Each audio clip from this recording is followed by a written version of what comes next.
Hello guys! So for this video, magbibigay ako ng room tour and review sa Casa Fiesta. Casa Fiesta is a beachfront accommodation in Station 1. Ang landmark niya ay yung Havaianas at malapit din siya sa Yellow Cab. Yung dalawang puting buildings na yan with blue highlights, yan na mismo yung Casa Fiesta.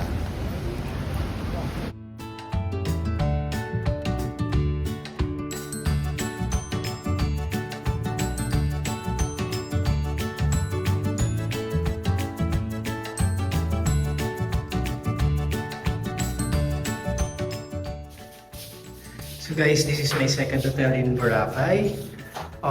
This is Casa Fiesta in Station 1. So, bibigay ako ng room tour for room 205.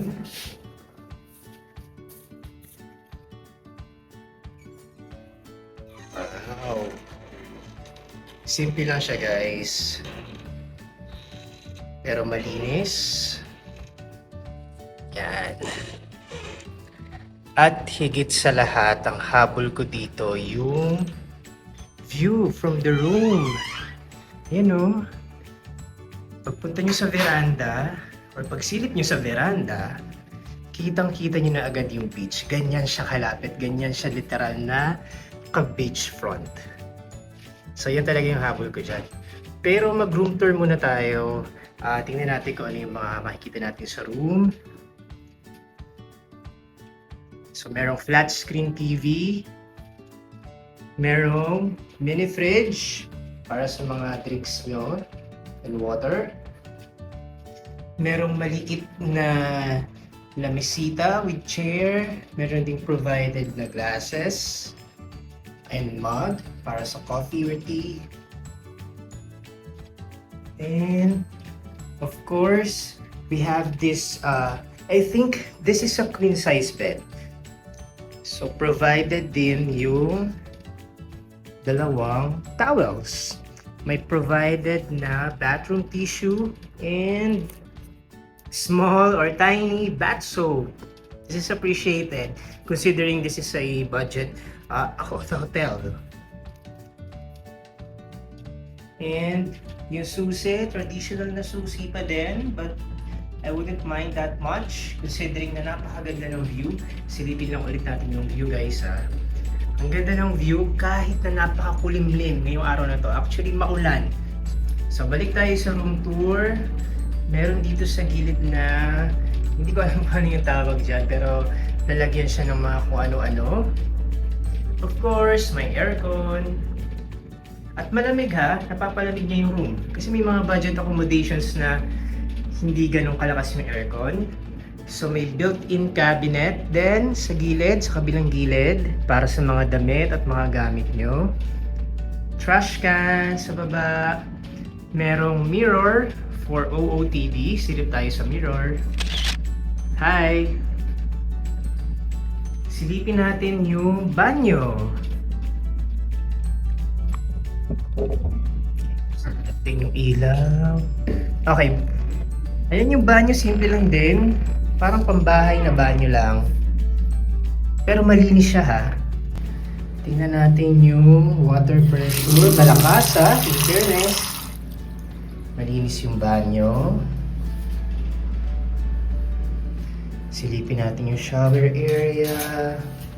Malinis din. And it seems na may hot and cold shower dito ha. Although ako, hindi naman ako particular sa hot and cold pag nasa Boracay. Pero this is a plus para dun sa mga particular sa hot and cold shower. May bidet ba? Yun yung concern ko, no? Oh, may bidet! Wow! Okay, good. Actually, tinawag ko to, no, bago ko nag-book sa kanila. Tinanong ko kung may bidet na ba, and yes, lahat daw may bidet na. Tingnan natin kung malakas yung pressure. Wow, malakas. Nakakalinis talaga to. Charot! Siyempre, may salamin din sa banyo. And that ends our room tour. Yan, pakita ko lang ulit ha. Teka, zoom in ko ng konti. Yan. So imagine oh, ayan yung kama mo. Paggising mo, pagbangon mo, silip ka lang. Ayan na, hindi ka na bababa. Silip ka lang, kitang-kita mo na yung dagat, pwede ka na mag-emote-emote dyan. May lamesa din pala dito sa veranda, no? So, teka, buksan natin. Yan, may lamesa din dyan sa veranda para pwede ka dyang mag-breakfast, mag-lunch, dinner, mag-work kung nagte-telecommute ka. Napaka-gloomy ng panahon ngayon, but still the view, ang ganda. Imagine kung napaka-araw ngayon, sobrang aliwalas siguro ng feels, sobrang ganda siguro ng view talaga. Hello guys! So this is my second day in Casa Fiesta. And ngayon naman, isi-share ko yung experience ko so far sa pagstay dito since nakapag-overnight na din ako. Again, naka-assign ako sa room 205. Actually, na-upgrade yung room ko kasi originally sa third floor ako naka-assign. Pero dahil bakante naman itong room sa second floor, nilipat nila ako dito. Itong room, based dun sa room tour din na pinakita ko, meron siyang parang glass door. So tinted naman yung glass door, so hindi naman saksakan ng init kapag talagang tutok yung araw. Meron din siyang blackout curtain kung gusto mo talagang harangan yung liwanag or yung init.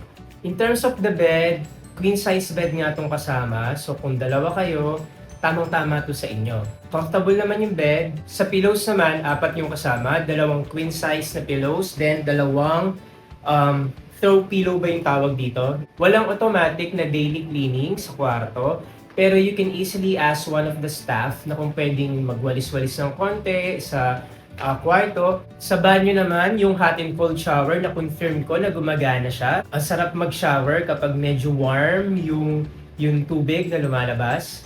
Then sa bidet, ang lakas ng pressure. Actually sa buong banyo, malakas yung pressure, wala kayong magiging problema. Sa toiletries, nabanggit ko nga may kasamang isang maliit na sabon. Before ko malimutan, wala nga palang wifi sa kwarto, at least as of now. It's May 26, 2024. In the future, baka magkaroon ng wifi, so i-confirm nyo na lang sa kanila kung kukontakin nyo tong Casa Fiesta in the future. Sa akin personally, hindi siya sobrang deal breaker kasi ang habol ko talaga sa kwarto na to, yung sea view or yung ocean view ng Boracay White Beach. Reminder lang that this is not a 4-star, this is not a 3-star hotel, meaning that this is not a full service hotel. I would say this is a budget guest house.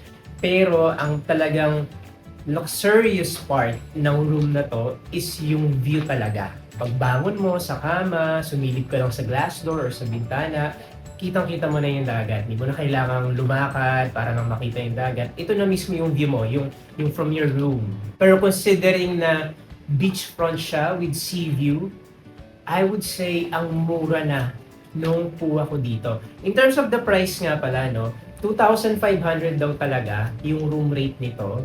Pero nabigyan ako ng konting discount since mag-isa lang naman daw ako. So instead na 2,500, 2,000 pesos ko lang siya nakuha. And take note lang, yung room rates na sinabi ko ay as of end of May 2024. So pwedeng maiba yung room rates in the future or depende din sa season. Kasi kung tag-ulan, tag-bagyo, baka medyo mas mababa pa ng konti yung rates. Pero kapag super peak season like Christmas, New Year, or Holy Week, baka mas mataas yung presyong i-quote nila sa'yo. Kung paano ko nakapag-book, nag-book ako directly with them. So hinanap ko yung Facebook page nila, nag-message lang ako doon. Nakuha ko din doon yung mobile number nila, so tinatawag-tawagan ko din sila. Ilalagay ko sa description ng vlog na to yung Facebook link ng Casa Fiesta. At dahil pinapanood nyo to in the future, siguraduhin nyo na yung ibibigay kong link ng Facebook page nila, yun pa din yung official Facebook page nila by the time that you are watching this. Okay? Hiningan lang nila ako ng 50% deposit. Then, yung another 50%, binayaran ko na lang ng cash pagdating ko dito. In terms of noise coming from the outside, based sa experience ko kagabi, it was a Saturday night, hindi naman siya ganun kaingay talaga. Nadidinig ko yung bass nung music from a nearby bar, pero mahina lang talaga. Sa sobrang hina, hindi mo mare-recognize kung ano yung tumutugtog na kanta. Personally, hindi siya bothersome sa akin. Nawawala din naman kasi yung bass sound na yun by around around 9 or 10 ng gabi, at least based sa experience ko as of end of May 2024. Now, yung tanong, will I stay here again? Definitely yes. Iko-consider kong magstay ulit dito kung gusto ko ulit in the future ng beachfront na room with sea view na hindi lalagpas sa 3,000 pesos. And in fact, 2,000 pesos per night lang yung bayad ko dito sa stay ko ngayon. Ang ganda ng location niya. Meron ding malapit na eskinita lang dito, tumbling lang, na paglabas mo sa eskinita na yon, main road na. In case meron kang mga gusto mo mag-land tour or gusto mo pumunta sa ibang lugar along the main road, ang lapit niya lang din sa main road. Ang landmark nito, katabi niya yung Yellow Cab and katabi niya din yung Astoria. Ang address niya is Station 1. Pero actually, this is more of a boundary between Station 1 and Station 2. So, malapit lang din siya sa Dimol. Mga 5-minute walk or even less kung medyo mabilis ka maglakad, nasa Dimol ka na. So, maganda talaga yung location nito. Nagkataon din naman, pag nasa Boracay ako, ang gusto kong tambayan, pag nagbi-beach bum ako, is yung area ng Station 1. Kaya, pabor din sa akin to. Malapit lang yung lalakarin ko. Reminder lang, yung mga rooms sa Casa Fiesta, kung hindi ako nagkakamali, nasa 2nd and 3rd floors. So kung may kasama kayong senior na medyo hirap pumanik ng hagdan, you might want to consider na kailangan nilang magpanik-panaog ng hagdan. Although hindi naman mataas yung hagdan, just a reminder lang. Overall, or in summary, natuwa talaga ako sa stay ko dito, hindi ako nagsisi. Ang ganda ng view. Yun lang guys, hopefully nakatulong tong review ko na to sa Casa Fiesta sa pag-consider nyo ng mga tutuluyan nyo sa Boracay. And thank you for watching. Have a good day. Bye!